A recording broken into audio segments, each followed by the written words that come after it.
गिरते हैं सहसवार ही मैदान जंग में, वो तिफल क्या गिरेंगे जो घुटने के बल चले। जोहार, आदाब, नमस्कार, मैं ज़ुबैर अहमद।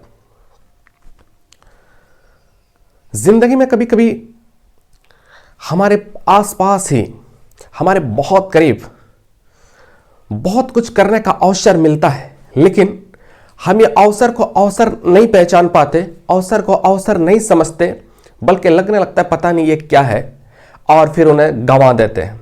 और जब बीत जाता है वक्त, समय जब चला जाता है, तब याद आता है, तब अफसोस आता है, काश कि मेरे इतना करीब मेरी कहानी थी, इतना करीब मेरे बहुत सारे अवसर आए, करीब से होकर के गुजरे। अगर अवसर को अगर हम अपना समझ लेते, अगर बना लेते, तो शायद हमारी लाइफ चेंजिंग हो जाती। एक छोटी सी कहानी मैं आपको सुनाता हूं। यह कहानी तो हमें बहुत बड़ी सीख देती है, बहुत बड़ी सीख देती है।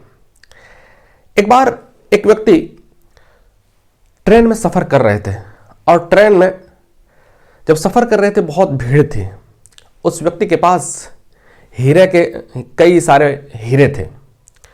उनके बगल में भी एक व्यक्ति था, और उनको लगा कि इनके पास हीरे हैं, तो उनका नीयत खराब हो गया, और वो सोचने लगा कि शायद इनके हीरे अगर चुरा लूं तो मैं बहुत बड़े मालदार हो जाऊंगा, बहुत बड़े पैसे वाले हो जाऊंगा। और ये सोच करके वो अपने मन ही मन बहुत खुश होने लगा। कहा कि शायद आज रात सोने दो सबको, इसके बैग से हीरे निकाल करके अपने बैग में भर लेंगे और चल देंगे अपने घर। रात को सो गया सब, और ये आदमी जिसके पास हीरा था, ये भी सो गया। और जो रात के करीब 2 बजे, उनसे पहले जिसके पास हीरे थे, अपने बैग से निकाल करके बगल वाले के बैग में हीरे रख दिए, और बगल वाला वही चोर था। अब चोर 3 बजे उठता है और उनके बैग खींचता है। बैग खींचने के बाद हीरे ढूंढने लगता है, हीरे कहीं नहीं मिलता। उसके बाद निराश होकर के बैग उसी के पास रख देता है। सुबह जब सुबह होती है तो देखता है तो हीरे तो उसी के पास है, और वो व्यक्ति चोर के बैग से अपने बैग में हीरे निकाल करके रख लिए थे।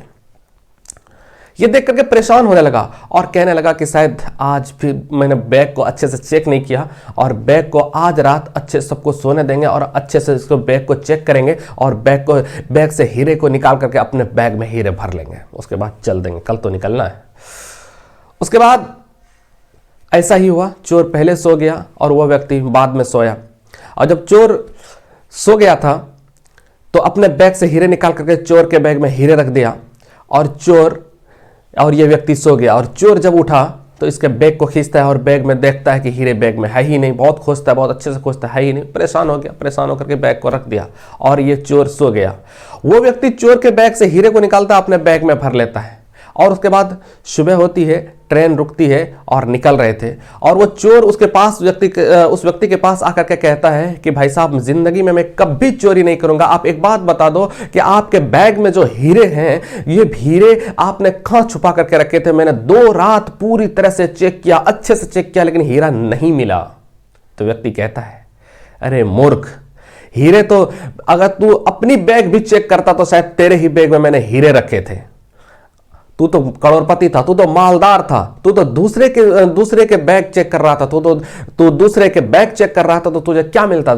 हीरे तो तेरे ही पास थे। ये कहानी हमें बहुत बड़ी सीख देती है। कहानी से हमें शिक्षा मिलती है कि कभी कभी हमारे जिंदगी में बहुत अवसर आते हैं, बहुत सुख आते हैं, बहुत खुशहालियां आती है, लेकिन हम उसको खुशहाली को नहीं पहचानते और दूसरे के खुशहाली को गिनते रहते हैं, दूसरे के खुशहाली को, दूसरे के सफलता को देखते रहते हैं। और दूसरे को जब सफलता देखते हैं तो अपना सफलता तो नजर ही नहीं आता, और हमें लगने लगता है कि शायद जिंदगी, शायद दुखों का पहाड़ सिर्फ मेरे ही ऊपर है।